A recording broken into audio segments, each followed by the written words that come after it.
You're at a party, a work event, maybe just a casual get-together. Someone with a familiar face approaches you, smiling warmly. They say your name and you say theirs back. Except, no you don't. Because in the 3 seconds between them saying hello and you opening your mouth, their name has completely vanished.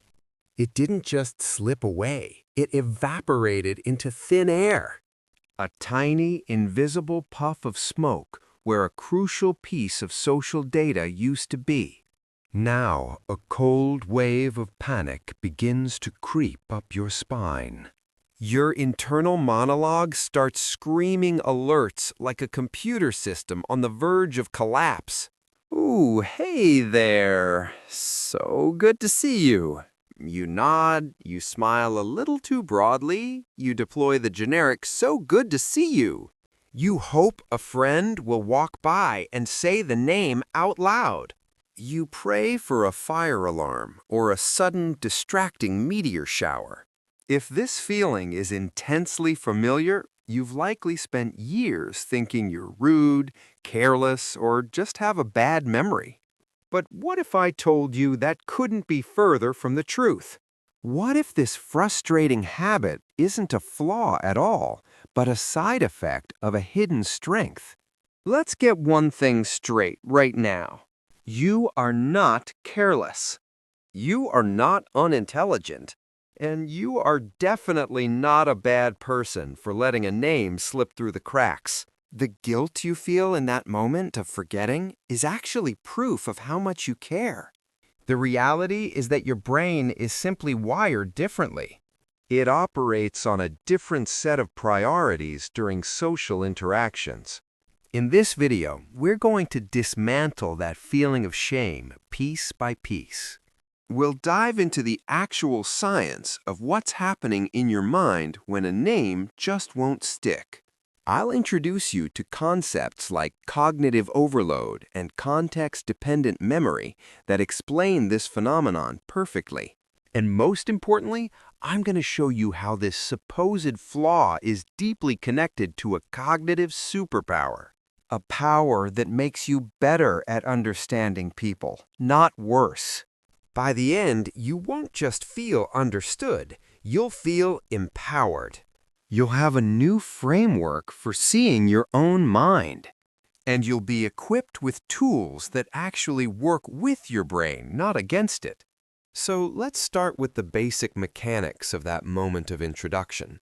Your brain has something called working memory, which you can think of as its conscious workspace.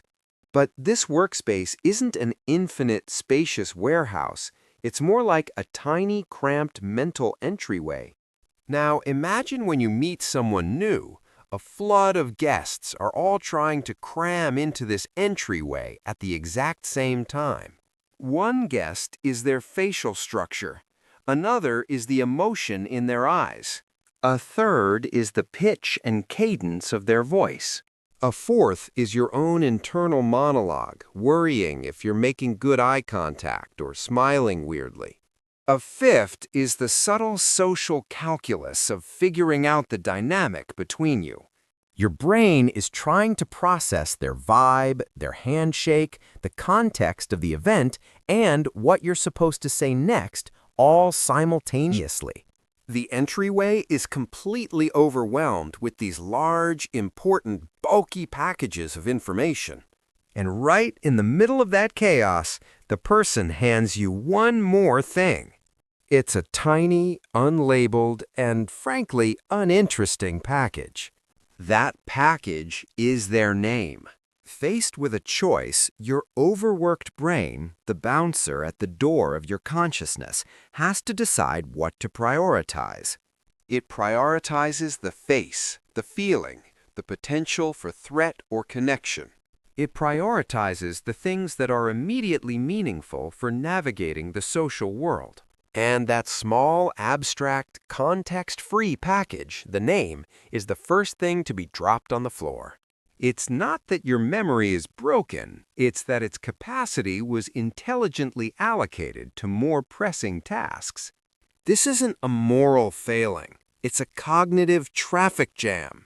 Think about it like this. Your brain is a survival machine. Remembering a face is crucial to know friend from foe. Remembering a feeling tells you whether to approach or avoid this person in the future. Remembering an arbitrary sound like Kevin has almost zero immediate survival value. So your brain, in its ruthless efficiency, lets it go to make space for what actually matters in the moment. It's a feature of your cognitive design, not a bug. This initial drop happens in your working memory, the short-term buffer. But even if a name survives that initial chaos, it faces another huge hurdle. It has to find a permanent home in your long-term memory. And that's where the second major problem comes into play. Your long-term memory isn't a list of files, it's a vast, interconnected web of information. For a new piece of data to stick, it needs to hook onto something that's already in that web. This principle is known in psychology as context-dependent memory. We remember things far better when we can connect them to a context, a place, a feeling, or another memory. For example, you might not remember the word archipelago on a vocabulary list. But if you learn that word while looking at a beautiful photo of Greek islands, smelling salty air, and dreaming of a vacation, that word is now anchored to a rich sensory context. It has dozens of threads connecting it to the web of your mind. Now, think about a name. Most names are abstract, arbitrary sounds. The name Sarah or Tom has no inherent meaning or sensory information attached to it. It's learned in what is often a socially sterile moment, a brief handshake with no story attached. It has no hooks, no threads, no context. It's a floating piece of data in a brain that craves connection and narrative. This is why you can remember that your new colleague has a golden retriever and loves hiking in Colorado, but you can't remember if his name is Mark or Matt. Golden retriever creates a picture in your head. Hiking in Colorado activates your existing knowledge of mountains and nature. Mark activates nothing. It's like trying to hang a heavy coat on a wall with no nail. The coat is the memory, and the context is the nail. Without the nail, it just slides to the floor. Your brain isn't failing, it's just being presented with information in a way it's not designed to store efficiently. It is looking for a story, and a name by itself is just a title with no book attached. This explains the mechanics, the how your brain drops the information. But here's where it gets really interesting, because we need to talk about the why. Why is your brain so busy in the first place? But it's deeper than just cognitive load. Let's get personal. What is your brain really so busy doing in that moment? Yes, it's managing social anxiety and thinking of what to say next. But for many people who struggle with names, there's another layer. Your brain is preoccupied because it's working overtime on a far more complex task. It's busy processing the human data. While the name is being spoken, you're not just passively hearing it, you're actively reading the person in front of you. You're analyzing their micro-expressions, the tiny, fleeting movements in their facial muscles that betray their true feelings.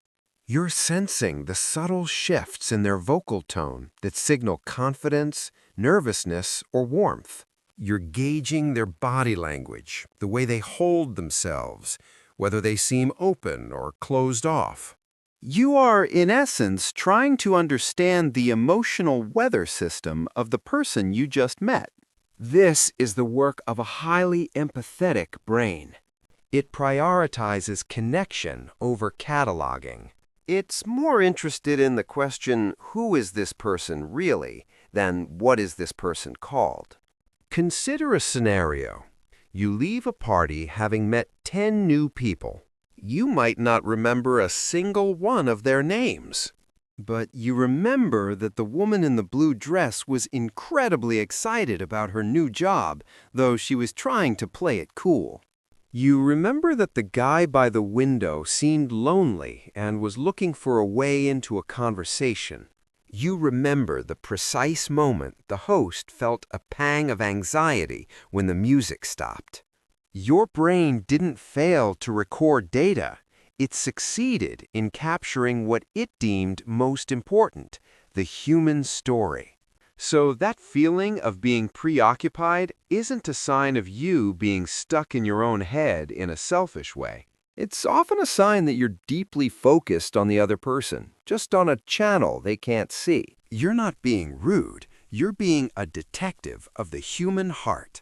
This empathetic processing takes up an enormous amount of cognitive bandwidth.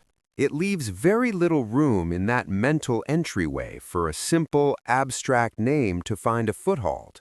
Your brain is so busy listening to the music of the interaction that it misses the lyrics of the introduction.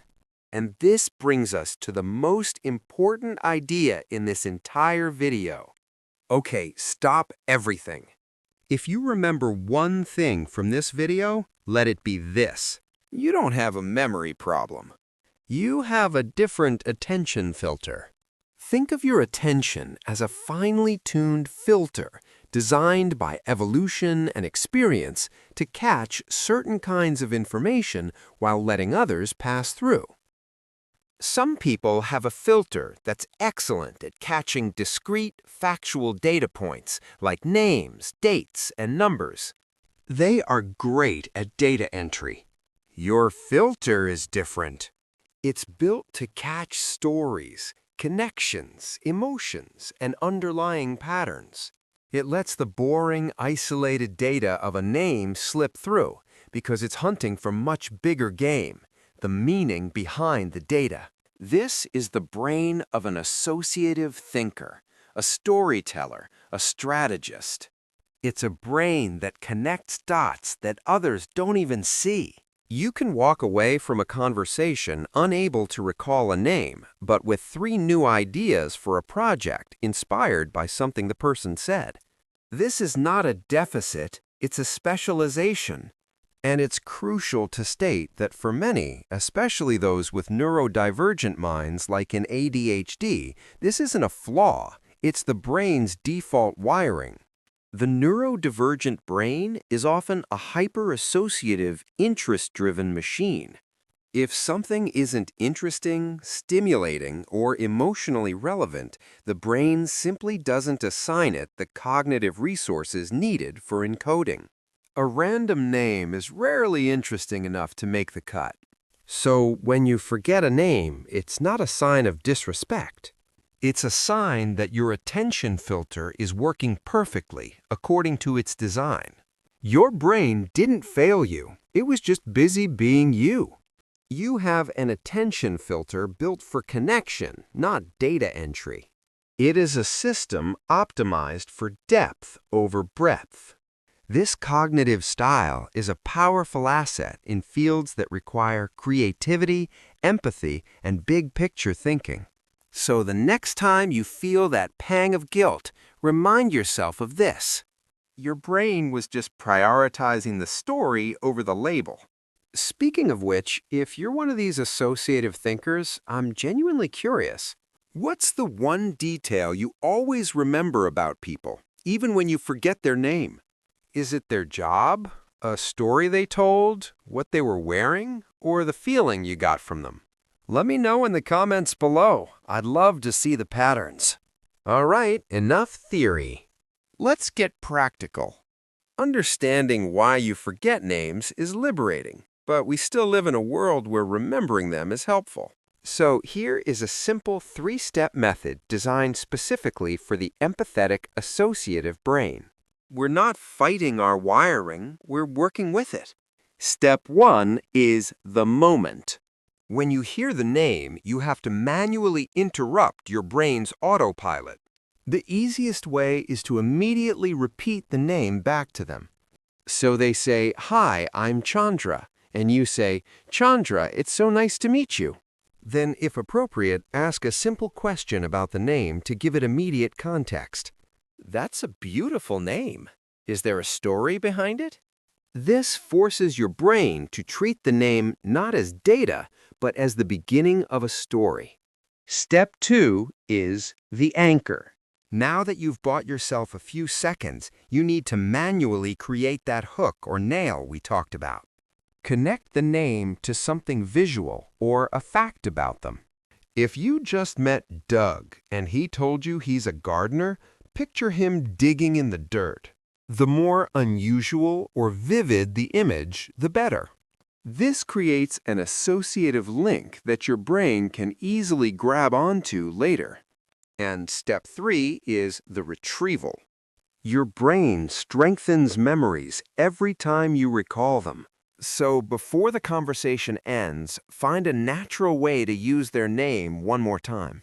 A simple, "Well, Doug, it was really great talking to you," works perfectly.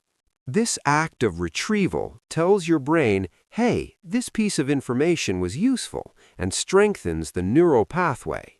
Moment, anchor, retrieval. It's a conscious process that builds the bridges your brain doesn't build automatically. So where have we landed? We started with that familiar sinking feeling of panic in a social situation. A feeling that made you feel flawed or rude. But now we know that moment of forgetting isn't a moral failure. It's the logical outcome of a brain dealing with cognitive overload and information that lacks context. More than that, it's the signature of a brain with a different kind of intelligence. A brain that possesses a specialized attention filter tuned for empathy, connection, and the stories hidden beneath the surface. You're not bad with names, you're just exceptionally good at reading the room. The next time you forget a name, I want you to grant yourself a moment of grace.